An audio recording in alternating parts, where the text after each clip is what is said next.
Thank you very much, colleague, Chief Whip of the People's National Movement, Member of Parliament, the Honorable Marvin Gonzalez. Also recognize the presence of my brother, the Honorable Hans de Veens, Member of Parliament for Diego Martin Central. Good afternoon. Diego Martin West. Members of the media who have joined us today, welcome to this opposition media conference. I want to begin where MP Marvin Gonzalez started as well, in recognizing the birthday of the late great Dr. Eric Eustace Williams, the first Prime Minister of Trinidad and Tobago and the founding father of our nation. Today being the 114th anniversary of his birth, it is incumbent upon us as patriotic citizens of this nation to pause for a moment in recognition of his sterling contributions to what many take for granted in Trinidad and Tobago today. It's even more important given the deliberate, concerted, and strategic attacks being leveraged against his contributions and his legacy, bizarrely occurring from the seat of government of Trinidad and Tobago.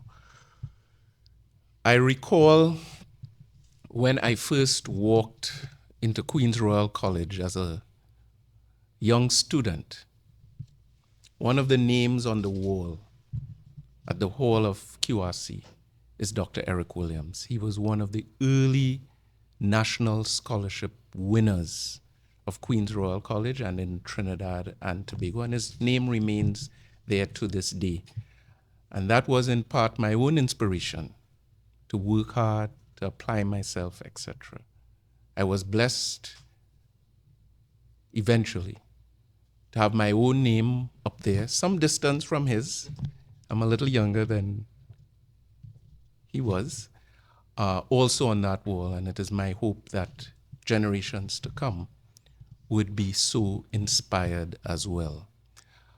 All of that is set back, is not assisted when opinion leaders and senior politicians are engaged in this concerted attack against his legacy. I want to join MP Gonzalez in condemning that conduct, calling upon the government of Trinidad and Tobago, the Prime Minister, the PRO of the UNC, and all others who may be so inclined to restrain themselves, to avoid the rewriting of history, and to allow the due inspiration to uplift the upcoming generations. It's something that we should avoid at all costs, the conduct that we're seeing. That leads me to some comments with respect to the Prime Minister's references to our bilateral relationships, particularly with Venezuela, and her comments about putting Trinidad and Tobago first.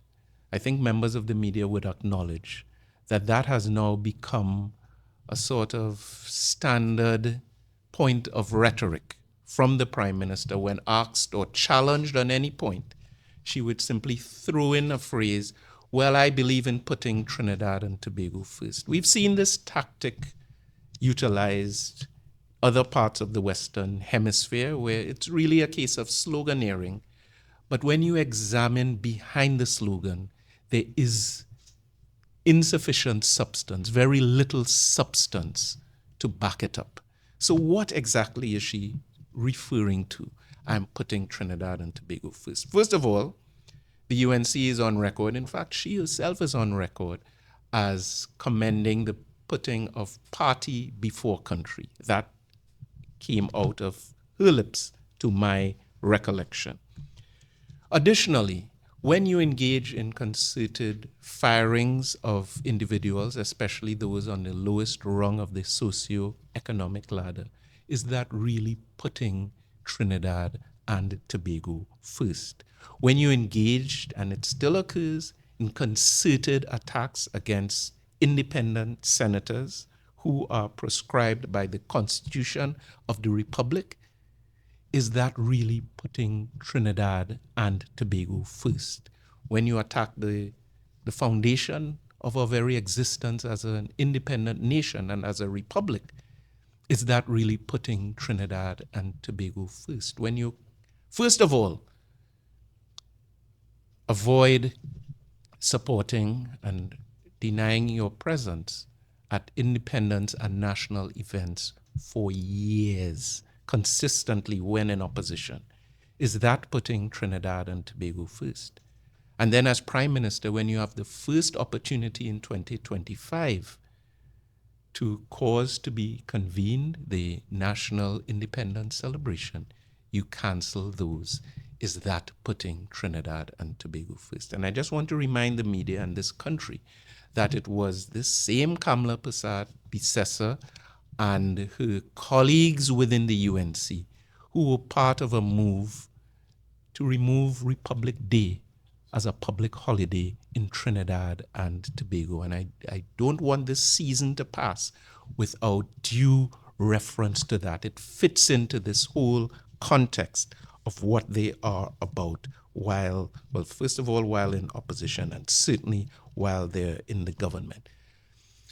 And most pointedly, the type of rhetoric that is being deployed by the Prime Minister and several of her ministers with respect to our standing within CARICOM or relations with other states within the Western Hemisphere, and in particular our relations with our closest and largest neighbor, the Bolivarian Republic of Venezuela. When you look at the language being used and the posture of Trinidad and Tobago, is that really putting Trinidad and Tobago first? So those are the questions to assist in getting behind the slogan, because anyone can say anything. You can do anything and say, well, I'm putting Trinidad and Tobago first, but you have to examine for the substance behind it. I don't need to remind the media of some of the rhetoric that I'm referring to. Talk about blowing them to pieces, kill them all violently, reference to deceased persons as carcasses. That is unbecoming of any head of state, and certainly unbecoming of the Prime Minister of a CARICOM member state. There is no precedent within the Caribbean community whatsoever. We've raised this before, particularly the Prime Minister's response to the distinguished President of Colombia, when there was a request for assistance with the search and retrieval of bodies, human remains, whose identity has not yet been established, whose nationality has not yet been established.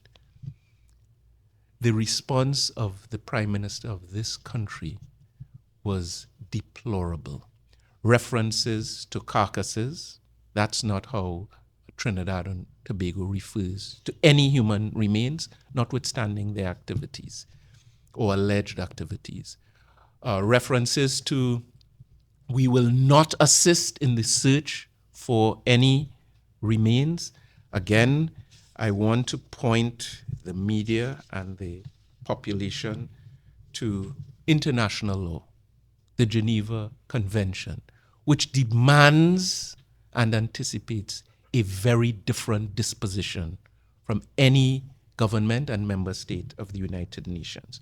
Article 17 of the Geneva Convention gives direct reference that belligerents, and maybe that's a good word if we're describing the rhetoric of the current government, belligerents shall ensure that the dead are properly interred. And Article 8 of the Additional Protocol 2 gives direct reference to this. All measures shall be taken without delay to decently dispose of the dead. How do you juxtapose that against those obligations, against that very belligerent response, public response of the Prime Minister to the President of Colombia, another large, very friendly neighboring state with whom we are required and expected to collaborate and cooperate to maintain the Caribbean as a zone of peace, to maintain and ensure the safety and security of our maritime space users, fishermen, commercial seagoers, seafarers, search and rescue, etc., etc., etc. So we want to emphasize that as a law-abiding member of the United Nations, it is anticipated when giving comments about foreign policy, our Prime Minister, the Prime Minister of this country, would give due reference to international law.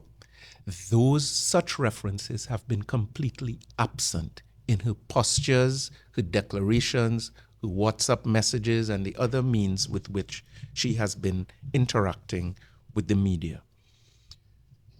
And I would ask you rhetorically, when last has the Prime Minister of this country presented herself at a media conference to respond to questions and concerns from the media? I'm not referring to while walking in and out of an event, because you can speak to anyone in that manner. That is not presenting yourself for examination of your positions. Trinidad and Tobago has found itself, due to the actions of the Prime Minister and her government, embroiled in a cycle of increasing tension and controversy and concern, which has affected persons all around this country and region, which has caused consternation within CARICOM and alarm even among our fishermen. And she has not, to this point, even given the opportunity to the national public and the media to examine her and her positions on this matter. We declare that this is completely unacceptable. So week after week, the opposition is presenting ourselves, giving our positions very clearly, spelling them out, responding to any question that you might offer, while the government is avoiding such examination, particularly when they're setting policy and determining positions. This cannot be allowed to continue. So I refer to this sloganeering by convenience. And then in the midst of these slogans, such as putting TNT first and its resemblance to catchphrases used elsewhere, the Prime Minister seems to have a problem with the phrase, a zone of peace. And we've seen a number of her references where she seems to wish to dilute those references, notwithstanding the fact that this is the established language of CELAC, the Community of Latin American and Caribbean States, and the established traditional language of the Caribbean community, of which we are founding members of Trinidad and Tobago. So on one hand, advancing a particular type of sloganeering, but for some reason, CARICOM's and CELAC's language seems to be striking some dissonance with the Prime Minister and with some of her ministers. We in the People's National Movement stand by the ideal and the call for the maintenance of the Caribbean Sea as a zone of peace, and in so doing, that unites us with our brothers and sisters right across the region and member states of CELAC. We are also calling for the Prime Minister to give an account of her stewardship and tenure as the lead CARICOM head on regional security. She's approaching 6 months now as Prime Minister of this republic in 2025, with such responsibility ascribed to the Prime Minister of Trinidad and Tobago. There has been no reference to her taking that responsibility seriously, no reference to her causing to be convened any security-related meeting on a regional level, no reference to her sharing evidence or information or statistics or details with CARICOM colleagues that would support some of the public posturing that she has been very aggressive with. I can say without fear of contradiction, there have been questions from CARICOM and CELAC delegations as to upon what evidence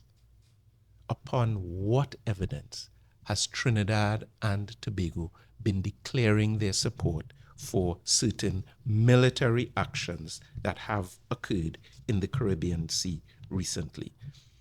We are not aware of any substantive response from the Prime Minister or the government of Trinidad and Tobago. So she must give an account for her tenure as lead head on regional security within the CARICOM quasi-cabinet. And then the Prime Minister arrives later today in New York for the high-level week of the United Nations General Assembly. And I can say that we are very pleased that the Prime Minister has, for the first time, taken up such a responsibility in 2025. We express our grave concern that for the CARICOM Heads of Government meeting and the CARICOM Africa Summit, the Prime Minister chose not to attend. And tomorrow, the Prime Minister is due to deliver a national statement on behalf of the people of this nation. It is the hope of the People's National Movement and this opposition that the Prime Minister will give due reflection and reference in this national statement, not to any narrow political rhetoric or justification for illegitimate actions, but to the ideals, the standards, the vision of the people of Trinidad and Tobago. There should be due reference to international law in such a statement. There should be due reference to the International Criminal Court, of which Trinidad and Tobago is a founding contributor, thanks to the former late great Amery Robinson. We have been consistent in our national statements, including the one made in 2024, in outlining clear Trinidad and Tobago solidarity and support for the ICC, which, as you in the media know, is under attack today in the form of sanctions and other pressures being brought to bear on the prosecutor and members of the court. Trinidad and Tobago is called upon and required to give a clear position on these matters. In the last 6 months, no such position has been outlined by the UNC government. I extend that same caption on the issue of Gaza. So we took note that the Minister of Foreign and CARICOM Affairs yesterday, due to some questioning, did give a reference to the issue of Palestine, finally, and said that the Trinidad and Tobago continues to support the state of Palestine and the two-state solution. Well, that isn't really the controversy, because it was the People's National Movement administration that took the decision to recognize the state of Palestine, one, and to establish diplomatic relations with the state of Palestine, two. I would remind the media that back in 2011, several CARICOM states were presented with a proposal to recognize the state of Palestine. The same Kamala Persad-Bissessar was prime minister at that time. Her then Minister of Foreign Affairs brought that proposal to the cabinet, and it was rejected. It was rejected. We approved, we established diplomatic relations. What is at stake now is a clear, definitive statement, ideally tomorrow, to the global community of Trinidad and Tobago's position on the genocide that is taking place in Gaza, and for Trinidad and Tobago to join with the international community who have with clear voice condemned the genocide and call for an immediate and unconditional ceasefire, along with, as we have said, the release of all hostages. That is what is required now, not vague references to a two-state solution. We've already established a firm Trinidad and Tobago position on that issue. Needless to say, this genocide continues on a daily basis, is completely unacceptable, and the voice of Trinidad and Tobago in these matters should not be silent or tepid. It should be loud and clear. That is what is expected of us. And finally, I want to give reference to a few other issues that we would anticipate in any sound national statement.